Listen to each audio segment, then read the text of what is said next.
They told me get out. I got out. I had no shoes on, had no jacket, no nothing. And I don't even remember how I got to where I wound up one day with a blanket and I slept on the sidewalk for 2 days. Welcome, my name is Brett Feldman. I'm the Director of Street Medicine at USC. And today we go to Bakersfield, California to visit Dr. Matt Beare and his team at Clinica Sierra Vista, whose love and devotion for their patients is only matched by their love and devotion for their little puppies. This is the third of 4 videos brought to you by Invisible People and California Healthcare Foundation, designed to bring our research on street medicine in California to life. Let's go check it out. Buenos dias. Good. Hello. Hi, good morning. I'm Brett. Hop on in. I'll see you out there. I do this, A, because it's needed. You know, before we were doing this, no one was doing this here. So as soon as we saw the need, we were able to build a team quickly, and Clinica Sierra Vista was, allowed us to start doing this type of medical care. I'm Dr. Matthew Beare. We're about to head out on our street medicine rounds. Come join us and see what we do out here. What are you doing over here? How are you? Hey, Gia. Give me, I'll take every single one. So how long have you been staying out here? Altogether, Yeah, 18 years. 18 years. Been, Okay. been a while. She's been out here for 18 years. Never saw anybody. She said she gets about 3 meals a week out here with no access to clean water. They use recycled water. But she said for a year and a half, she'd been having stomach problems. Went into the hospital with gallbladder issues. They put in a drain. Said follow up in a few days. It's wild. She went back for her appointment, which was amazing. Yeah. But the doctor canceled. Couldn't get a hold of her to tell her, so she had to show up to find out that the appointment was canceled. They didn't give her another appointment.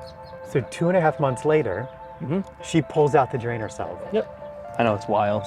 A doctor at her methadone clinic said her liver feels significantly enlarged. So we're gonna get some imaging of the liver, and we're gonna update her labs and make sure everything's going well in regards to that. And we're also gonna get her back in with the gastroenterologist to continue the care. So you have your medications, you're getting your scan. Sounds like he's making a GI appointment for you, and you have a housing voucher. Amazing. What do you guys? Are you guys helping with housing too? Yeah, man. Let me have my guy Mike come chat with you, but for sure we're helping with housing. Okay. Yeah, let me have him talk to you. Okay. Let me make sure we have you the appointment. Let's get you in with the heart doctor. Is there anything else you need today, medicine-wise, or? I'm actually good for once. Yeah, that's good to hear, dude. And my hands are feeling better. So. And then is it cool if I talk to your friends? You remember her? Yeah, what are you doing? We can absolutely treat your hepatitis. And now there's like a 2 to 3 month treatment, and that's it. You're done. You don't have hepatitis anymore. I do use needles. Yeah, I'll order everything under the sun. Also, I have clean points if you need some. I don't want you sharing, you know what I mean? Okay, yeah, let me go grab you some. So we also do exchange. So if you collect 100 syringes from this park or something, I'll give you I have them scattered all over both my backpacks and all that. I just ain't got them all. Okay, let me see if I can give you a canister to keep them in. Let me get you some clean ones right now, and then we'll order the labs. I'm just gonna get your information real quick so I can put in all the lab orders. Don't run off, okay? There's Narcan. It's helpful because fentanyl is in everything now. Even the methamphetamine. Even in the methamphetamine. I tell people, even if you don't do the drug, somebody near you might. And you track how many lives you save. Yeah, we've in last year saved probably 100 people. It's Lost amazing. 4. Doctor does his part. My part is the harm reduction, clean needles, the Narcan. The idea is to keep them alive so maybe we can help them someday. There's people out here that have STDs, what have you. See, we want to keep that transmission rate down, So you give out condoms, I saw that. Condoms, supply whatever they need, pretty much. We have it. If we don't have it, I'll get it. This is something that is not typical. So why do you have a whole pet section? Because my theory is you feed the pets, people will come. I mean, because they will feed the pet before they feed themselves. Yeah. That's just the way it is. Yeah. So it's part of gaining their trust. Are there more pets or more people? Pets. More pets? Yeah. Okay. Yeah. Many more dogs than anywhere I've ever seen. 1 dog to every person, 3 dogs to every person, depending on the encampment. You have precious space in a vehicle, and a whole row is for pets. And you even have the vets come out. We got 2 vets on our team now, which is cool. We did 180 pets. 180 pets? 80 pets last month. Last month? Last month. I thought you were gonna say last year. Last month. And I was gonna be impressed if that was a year. No. We've seen vets come out on the street in different cities, but here, every week the vets come. And they found that that is the key to engagement for people on the street, is first help them with their pets, who they care more about a lot of times than themselves. And then they're very interested in getting help too. When you live out in the riverbed, your availability for food and clean water and bathrooms is all very limited. So when I've talked to people out here, a lot of them are getting just a few meals, like real meals a week, not a granola bar, but a meal. They're getting 2 to 3 meals a week. They're drinking recycled water a lot of time if they can, and they're forced to practice open defecation, which is a major human dignity issue, but also a public health issue. And that again is not unique to Bakersfield, but here, when you look, just access to those things is very difficult, including access to medical care, right? They're gonna have to go really far in order to find a doctor. So what do we need to do to make that happen? Maybe a ride. Okay. For me to make sure when. Perry's our new friend that we met out here. Unfortunately, not a horribly unusual story, but he was born to a mother who was using heroin, and it sounds like she thought that might be a way to fix certain problems. So when he was having some problems of his own around 12, she began to inject him. And then at the age of 12 years old, my mom put a needle in my arm, so it's been a lifelong thing, you know what I'm saying? And I seem to get off of it. I go to rehabs, I get off of it, and then something traumatic happens or something, and I find myself looking back into the drugs for comfort. It's ridiculous. How long have you been staying out here? I've been out here 3 years almost. 3 years. And you said it's dangerous. Very dangerous. He gets things stolen from him every single day and has been wanting to come off, wanting Suboxone, wanting to deal with some of his other medical issues, talking about his knee and how his knee is preventing him from doing things that he needs to survive. And just like some of the other people we were talking to, he relies on canning. And it was fascinating because he gave the same figures. A full day of canning, walking around all day, will yield about $20. And he uses that money to buy dinner for himself and his partner. Where you headed? I'm 30 years old, so I've been out here since I was 18. Started doing what I needed to do to survive, and I'm not a thief or anything like that, so I had to start canning, and I think I'm relatively healthy. I think I have some cardiovascular issues, shortness of breath and stuff like that. I was talking to Joe, and the thing that I found so compelling about him was that, one, he was still, he's young, he's been out here for 12 years and had medical issues that he was dealing with. He, thinks that he had something going on with his heart, sounded like he had something going on with his lungs because he was getting so short of breath that he was having trouble canning, which he relied on to survive. Between the two of us, not only do we get paid about $2 an hour, but we get paid about $2 a mile that we walk. Wow. So if we walk 20 miles, and that's pushing it, that we'd make $40.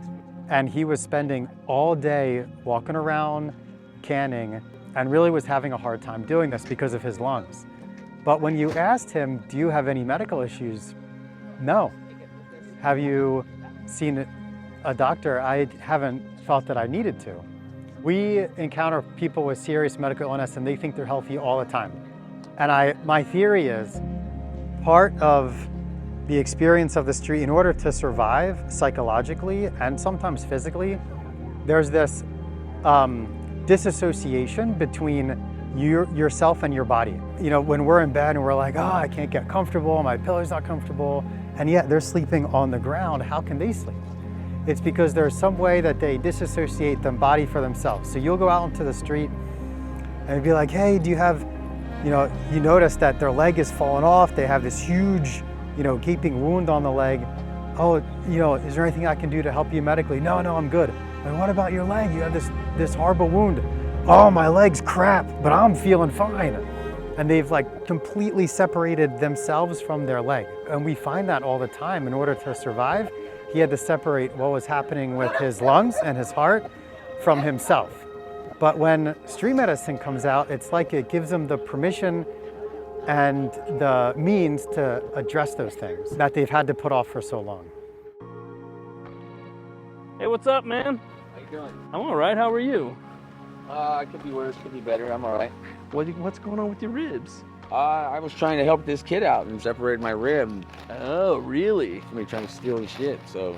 Oh, I'm Then sorry. I got my bike stolen, but whatever, it's all good. It's not all good. That sucks, man. I'll call them today, make sure that they're at Zoha's, and you can swing by and pick them up today. Okay. It's, where are we? 34th Street? Yeah, right by the hospital. It's a small little pharmacy. That's cool. Yeah. All right, anything else you need? I don't think so. Maybe, but I'm all right. All right, good man. We'll be at the showers. I don't know if you ever head over to the showers on Beardsley. Okay, I haven't been up there. Oh, you should, man. It's good people out there. Hey, Dr. Beare! How are you, bud? Pretty good. This is colloquially known as Church Without Walls or the Showers. It's a ministry organization that sets up every Thursday and provide shower units, 2 shower units here over on the side so that patients can clean up. They provide new clean clothes as well as warm food, oftentimes hot dogs, meatballs, stuff like that. Every third Thursday, they allow other members to come in, like we have a veterinarian team here, we have a food bank here, we have a dentist here, and our medical team comes here every Thursday to provide medical care for the patients that we can't reach on our street medicine endeavors. Our partnerships are crucial. Community members help us a lot and help our shared patients get the services they need that are outside of just strictly medical needs.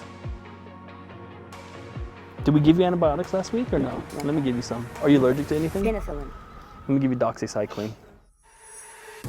The way the homeless are treated in the current medical system is atrocious. So it's no wonder that they don't want to seek care, because every time they do seek care, they're treated inhumanely. They're treated in a way we wouldn't want anyone to be treated. So on top of that wall that's been built between the medical community and the homeless, there's also logistic reasons that these patients can't leave their entire belongings to go to a clinic or even go into the ER, because what happens, we hear the story over and over again, is the second they leave their stuff behind, which is again everything they own in one tin, the second they leave that behind, like it's prone to being stolen, and they come back, they might have gone in and got treated for the flu, they come back and they have nothing, and that's far more devastating than the disease process they were living with. So the problem with the relationship of the homeless and the medical community, and not just the medical community, but systems at large, is heavily to blame on the systems, not the patients. I've been out here a year, and I met my husband out here, and Dr. Beare's been a huge blessing. You tell him what's wrong, he gets you checked out in a whole shot. Then orders whatever it takes to turn around and take care of it. That's right. He's working on a deal for my hernia, and I got this fungus on my hand quite a while back, and he gave me some meds for that. And the other part is with me being epileptic, he's always helped me with my medication that I need for that and been understanding. Both of them have had COVID recently. We were able to prescribe and deliver the antivirals immediately to them in their tents, where otherwise they probably wouldn't have had access to that, which could have resulted in hospitalization, ICU, who knows? I mean, possibly even death. I had a grandma who ended up in the hospital.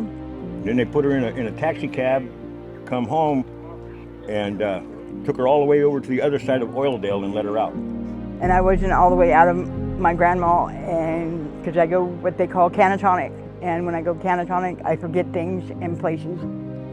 They just dropped me off in Oildale, and I was going crazy trying to figure out where in the heck she was. They wasn't going to give me any information.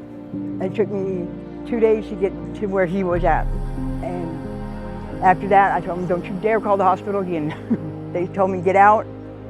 I got out, I had no shoes on, had no jacket, no nothing. And I don't even remember how I got to where I wound up one day with a blanket and I slept on the sidewalk for 2 days. And somebody was nice enough to give me a pair of shoes so I can get to my husband. And it took me 2 days. That's a heartbreaking story. So if you told that story about your mom or your aunt or your sister or anyone you really cared about, it would be enraging and it would be devastating. But that story is not uncommon. Like, I hear that story of people going in to hospitals, seeking acute care, getting, treatment for that ailment at that minute, and then being let go back to this environment. And this is not an environment to heal in. This isn't a place where you can recover from surgery, but that's often what happens. Having a team of us that can come out and provide that continuity of care after they're discharged from the hospital, obviously it saves their health, like it keeps them in good health. We are helping people not just with their chronic health conditions and with their harm reduction, right? Keeping them from overdosing and lying in the street, gasping for air or dying in the streets. We're also actively getting our patients into housing as much as we can, as quickly as we can. And on top of that, our medical affairs help keep people out of the hospital. Because we're able to see patients on a weekly basis, we can prevent them from having to go to a hospital for something that otherwise could just be treated on site. I don't ever see a future in my professional career not doing this. It's so incredibly rewarding. And maybe that's a selfish reason to do it, but I love this, and I think the patients benefit tremendously. Dr. Matt Beare and his team at Clinica Sierra Vista really exemplify what we talk about when we say let the streets build the program. They were able to take care of the entire family unit by bringing the veterinarians onto the street, not just for humans, but for their dogs too. For our fourth and final video, we'll be traveling back home to Los Angeles, California to follow my team at USC Street Medicine, and we'll be joined by the founder of the global street medicine movement, Dr. Jim Withers.